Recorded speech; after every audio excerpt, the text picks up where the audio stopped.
যারা হামলা করে, যারা রাস্তায় ট্রাক বসিয়ে, যারা রাস্তায় ট্রাক্টর বসিয়ে ভেবেছিল জুলাই পদযাত্রা বন্ধ করে দিবে, কানাইঘাটবাসী আজকে তাদেরকে ব্যর্থ প্রদান করেছে। প্রিয় সিলেটবাসী, আমরা আজকে কানাইঘাটে এসেছি জুলাই পদযাত্রায় আমাদের যে জুলাইয়ের অঙ্গীকার, সংস্কার এবং বিচার, তার দাবিতে আমরা কথা বলতে এসেছি। আমরা দেখতে পাচ্ছি বিএনপির সরকার অগণতন্ত্রের পথে হাঁটছে, নব্য স্বৈরাচার হওয়ার পথে হাঁটছে।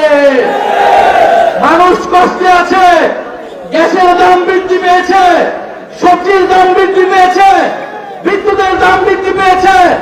গত 2 দিন আগে টিসিবির লাইনে দাঁড়িয়ে এক মহিলা মারা গিয়েছে, কিন্তু বিরোধী হিসেবে আমরা এগুলো সইতে পারবো না। আমরা যদি সমালোচনা করি তাহলে আমাদের চোখ উপড়িয়ে ফেলা হচ্ছে, আমাদের রাস্তায় ট্রাক্টর ফেলা হচ্ছে, বালু ছাড়া ট্রাক ফেলা হচ্ছে। এটা হচ্ছে তারেক রহমানের আই হ্যাভ এ প্ল্যানের নমুনা।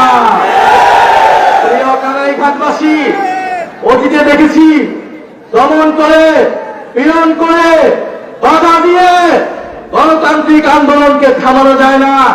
দুঃখের বিষয়, যারা পাট খেতে, ধান খেতে যে সকল সৈনিকেরা এত বছর লুকিয়েছিল, যে সকল সৈনিকেরা জেলের ভিতরে ছিল, লন্ডনে কিংবা শিলংয়ে ছিল, জনগণের রক্তের বিনিময়ে তারা ক্ষমতায় এসে জনগণের উপরে আবার জুলুম শুরু করেছে। এটা দ্বারা বিএনপি গত 16 বছর গণতন্ত্রের জন্য লড়াই করে নাই, তারা অপেক্ষায় ছিল, তারা লড়াই করেছিল ক্ষমতায় গিয়ে কিভাবে জনগণের উপর আবার জুলুম করবে, কিভাবে চাঁদাবাজ করবে, কিভাবে সন্ত্রাস করবে, কিভাবে জমি দখল, ভূমি দখল করবে। কিন্তু আমাদের ওয়াদা, বিএনপি যদি সেই পথে হাঁটে, স্বৈরাচার এবং সন্ত্রাসের পথে হাঁটে, আমরা লক্ষ কোটি জনতা ঐক্যবদ্ধ আছি। আমরা ওসমান হাদির উত্তর ছিল না, ঐক্যবদ্ধ আছি। নিজেদের জীবনের রক্তের বিনিময়ে বাংলাদেশে নতুন শুরু করে স্বৈরাচার এবং জুলুমবাজকে ক্ষমতায় থাকতে দেব না, দেব না, দেব না। প্রিয় তারেক রহমান, আপনি প্রধানমন্ত্রী হয়েছেন, আপনি বলেছিলেন দেশে এসে আপনার পরিকল্পনা রয়েছে। এটা আপনার কেমন পরিকল্পনা? একজন কলেজে পড়ুয়া শিক্ষার্থীর চোখ কেড়ে নেওয়া হয়েছে। হবিগঞ্জের জিকে গৌসের অনুসারী, তার অনুসারীরা হামলা করে রড দিয়ে একটা চোখ নষ্ট করে ফেলেছে একজন কিশোরের, একজন জুলাই যোদ্ধার। এই চোখ তারেক রহমান আপনাকে ফেরত দিতে হবে। শেখ হাসিনা শত শত আমার ভাই বোনের চোখ নষ্ট করে, গুলি করে আজকে দিল্লিতে নির্বাসিত।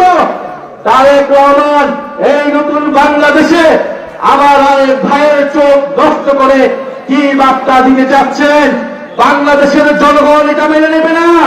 অবশ্যই সেই কিশোরের চোখ কিভাবে ফেরত দিবেন আমরা জানি না, কিন্তু সেই চোখ ফেরত না দেওয়া পর্যন্ত আমরা ঘর ছাড়ব না।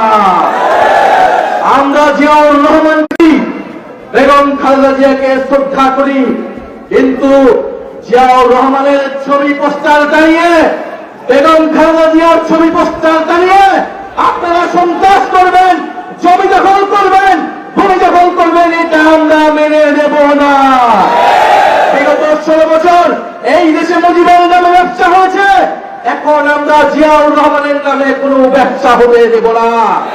অবিলম্বে জিয়া ব্যবসা বন্ধ করেন, সন্ত্রাসবাদ বন্ধ করেন, দেশে গণতন্ত্র প্রতিষ্ঠা করেন। কথা বলার অধিকার থাকতে হবে, জনগণের কর্মসংস্থানের অধিকার, জনগণের খাবারের অধিকার, সবকিছু নিশ্চিত করতে হবে, সংস্কার নিশ্চিত করতে হবে, বিচার নিশ্চিত করতে হবে। প্রিয় কানাইঘাটবাসী, আমরা স্পষ্ট নমুনা দেখতে পাচ্ছি আগামী স্থানীয় সরকারের নির্বাচনে কি হতে যাচ্ছে। এই সকল লাঠিয়াল বাহিনী সন্ত্রাসীদেরকে দিয়ে আবারও ভোট টেকিং করা হবে, জনগণের অধিকার কেড়ে নেওয়া হবে। আপনাদেরকে সেটার জন্য প্রস্তুত থাকতে হবে। আমরা জাতীয় নির্বাচনে যে ইঞ্জিনিয়ারিং হয়েছে তা আমরা ঠেকাতে পারি নাই, কিন্তু স্থানীয় সরকার নির্বাচনে কোন ধরনের কারচুপি, কোন ধরনের ধরনের সন্ত্রাসীদেরকে আমরা জায়গা করতে দেব না। কারাইঘাটবাসী প্রস্তুত থাকবেন, যদি স্থানীয় সরকার নির্বাচনেও আমরা পরাজিত হই, এই দেশের নব্য ফ্যাসিবাদ তৈরি হবে, নতুন স্বৈরাচার হতে হবে, আমরা সেটাকে রুখে দিব। আগামী স্থানীয় সরকার নির্বাচনে আপনারা ভোট দিবেন, জনগণের পক্ষে, জনপ্রতিনিধির পক্ষে কথা বলবেন, সাধারণের পক্ষে দাঁড়াবেন। প্রিয় কানাইঘাটবাসী, আপনাদের এই কানাইঘাটে আমরা একজন প্রার্থীকে সমর্থন দিচ্ছি, তিনি গোলাম বোরহানুদ্দিন ইউসুফ ভাইকে আপনারা সমর্থন দিবেন।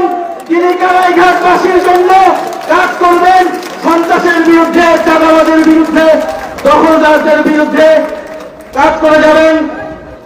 এবং সীমান্তে যে হত্যাকাণ্ড হচ্ছে, মাদকের যে কারবারি হচ্ছে, সব জায়গায় দলীয় প্রশাসক নিয়োগ দেওয়া হচ্ছে, এই দলীয়করণের বিরুদ্ধে আপনারা কথা বলবেন। প্রিয় কানাইঘাটবাসী, আবারও দেখা হবে ইনশাআল্লাহ। স্বৈরাচার, চাঁদাবাদ, সন্ত্রাস এবং আধিপত্যবাদের বিরুদ্ধে আমরা একসাথে লড়ব।